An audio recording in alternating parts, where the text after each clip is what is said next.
देवेंद्र बल्हारा है। मैं जनता सरकार मोर्चा का संस्थापक सदस्य हूं और हम देश के अंदर शिक्षा, स्वास्थ्य, न्याय, राजनीति, खेती और धर्म में से पूंजीवाद को खत्म करने के लिए अपना मिशन शुरू किया है।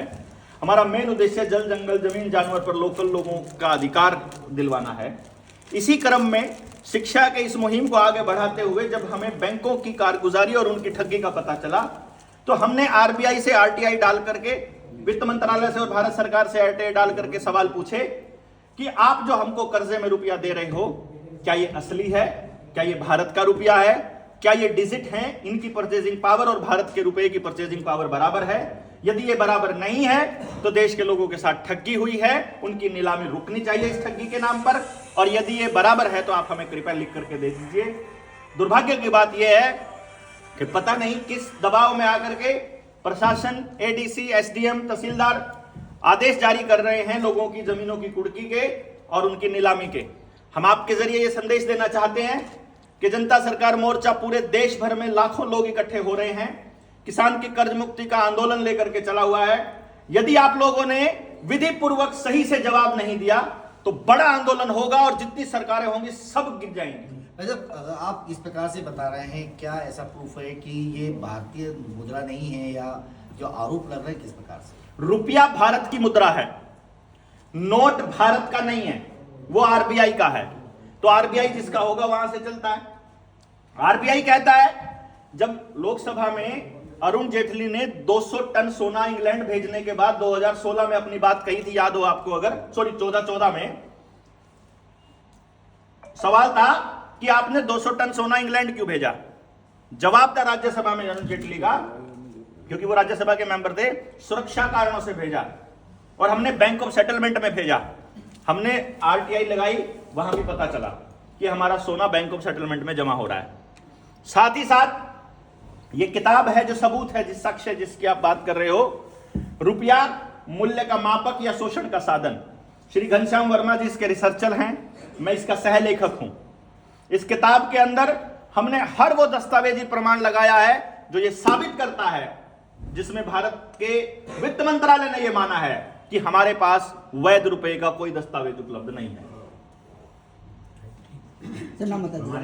देवेंद्र बल्हारा, सर्टिफाइड कॉपी है। पकड़ लेना किताब। आ जाओ। नोट पकड़ो इसको, किताब आप लोग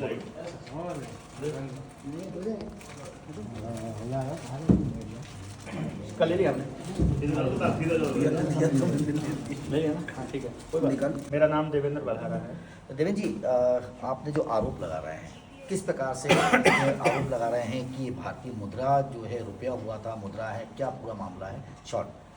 भारत की मुद्रा रुपया है, रुपये के बराबर में मापक मान करके उसका मानक बनाकर बैंक नोट छापने शुरू किए थे आरबीआई ने।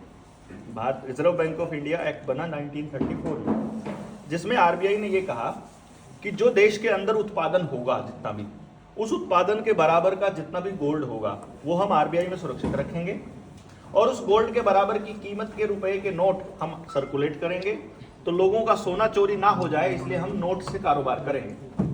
धीरे धीरे उन्होंने बैंक नोट के बदले गोल्ड रखना बंद कर दिया। ध्यान दीजिएगा, रुपए के बदले नहीं, बैंक नोट के बदले। यानी देश में दो मुद्राएं हैं, एक भारत की मुद्रा जिसको रुपया कहते हैं, करेंसी नोट, और एक आरबीआई की मुद्रा नोट, आरबीआई के बैंक नोट। तो बैंक नोट के बदले उन्होंने सोना रखना बंद कर दिया। तो बैंक नोट की वैल्यू और भारत के रुपए की वैल्यू एक दूसरे से अलग होती चली गई। तो आज 1 रुपया भारत का और 6300 रुपए के बैंक नोट बराबर है।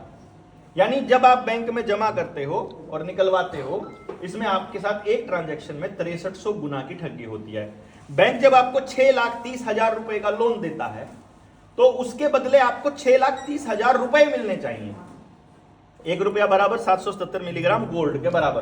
तो आपकी परचेजिंग पावर वो होनी चाहिए, लेकिन असल में उस 6,30,000 रुपए के जो बैंक नोट है उनकी परचेजिंग पावर उतनी ही है जितनी भारत के रुपए के 100 रुपए में आता है सोना।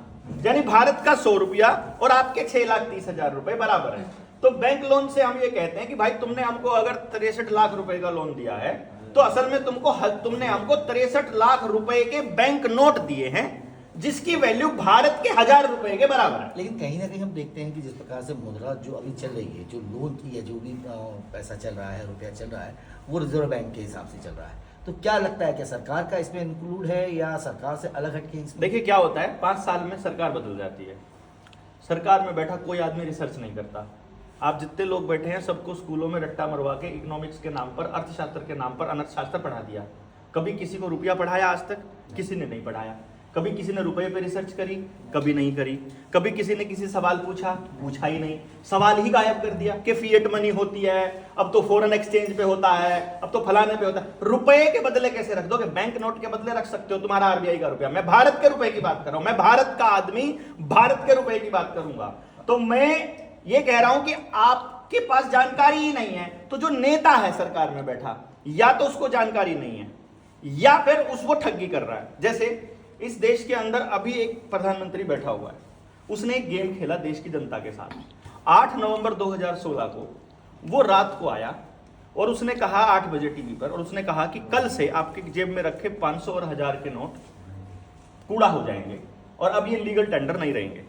सोचो, किसी के घर में 10 लाख रुपए के नोट रखे हैं, उससे एक दिन पहले किसी ने 10 लाख रुपए का सोना रख लिया, किसी ने 10 लाख की भैंस खरीद ली, किसी ने 10 लाख की जमीन खरीद ली।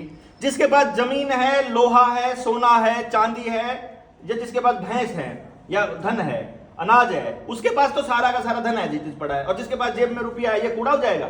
इसके ऊपर आपका कोई अधिकार ही नहीं है। ये आपका होगा तो ये कभी नहीं बदलेगा। रुपये का मानक कभी नहीं बदलता है। तो फिर क्या किया उसने? खेल खेला। उसने खेला खेल आरबीआई की, और आप आरबीआई की दस्तावेज निकालो, आपको वहां मिलेगा कि देश में 14 लाख करोड़ रुपए के बैंक नोट 500 और 1000 की शक्ल में थे, और लगभग 14 लाख करोड़ के ही वापस आ गए। तो जो ड्रामा था कि ये सब होगा वो नहीं हुआ। लेकिन गेम क्या खेला? 34 लाख करोड़ रुपए के नोट छाप लिए। एक एक नोट डबल छाप लिया, 2-2 हजार के नोट। एक कॉपी गई थी आपके बैंक में और एक कॉपी गई थी बीजेपी के दफ्तर में, जो हर जिले के अंदर आलीशान दफ्तर बन रहे थे। मैं आपको बता रहा हूं, नोट बदले जाते थे उस टाइम पे, पूछ लो किसी से भी। बीजेपी के दफ्तर में नोट बदले जाते थे। एक कॉपी वहां गई, डबल नोट गए, वहां पर उन नकली नोटों के बदले असली जमीन खरीदकर, असली बिल्डिंग बनाकर, असली सामान खरीद करके वो नोट बंद कर दिया 2000 का। अब 2000 का नोट गायब है बाजार से। आपकी असली जमीन ले ली, नोट गायब कर दिया। तो ये खेल चल रहा है आपके साथ। जब हम देखते हैं कि जिस प्रकार से अगर आपका आरोप है कि या पूर्व सरकारों में भी यही रहा है, क्योंकि हमने कई बार देखा कि भारतीय मुद्रा आपने जिस प्रकार से बताई और रिजर्व बैंक की मुद्रा, दोनों में अलग अलग चीजें निकल के आ रही है। ये कब से होगा? 1934 में तो अंग्रेजों की सरकार थी, आरबीआई एक्ट उसका बना हुआ है, तो आरबीआई उसी कानून के तहत बना हुआ है। उसकी अवधारणा में हमने यहाँ लिखा हुआ है, पूरा एक्सप्लेन किया हुआ है। उसमें लिखा है, वहां से जो आए प्रोफेसर केन्स थे, उन्होंने लिखा अपनी रिपोर्ट के अंदर कि इंग्लैंड की तरक्की के लिए भारत में एक रिजर्व बैंक का स्थापना करना, मतलब देश की तरक्की के लिए बेसिकली। तो हमने पूछा भी था कि क्या चक्कर है, देखो वैध मुद्रा का कोई दस्तावेज नहीं है, वित्त मंत्रालय ने दिया, तो हमने वहां पूछ लिया। टोटल और ओवर देखा जाए तो इससे भारतीय जो आमजन है उनको किस प्रकार का नुकसान है? शॉर्ट 1 रुपए के ट्रांजैक्शन में 6300 गुना की ठगी। एक, जब आप कर्जा ले रहे हो, यानी कि आपकी जो जमीन ली जा रही है, असल में मान लो आपकी जमीन, आपकी प्लॉट की कीमत है 63 लाख रुपए, ठीक है, अभी की फॉर एग्जांपल। असल में 63 लाख रुपए में नहीं ली जा रही, वो 1000 रुपए में ली जा रही है। मतलब इसको आप ऐसे समझो, आप ठीक, यानी 1000 रुपए 6300 का वो लोचा कर रहा है। मतलब भारतीय मुद्रा का जो एक कह सकते हैं कि उनकी जो कीमत है, हाँ, वो 63,000। हमारा 1 रुपया और आरबीआई के 6300 रुपए के नोट बराबर है। जब आप कहते हैं ना ये 85 रुपए का $1, उसी टाइप। अभी जैसे आप कहते हो रुपए की वैल्यू घट गई, हाँ। इसका मतलब आप ये कहने की कोशिश कर रहे हो कि किलो का वजन घट गया।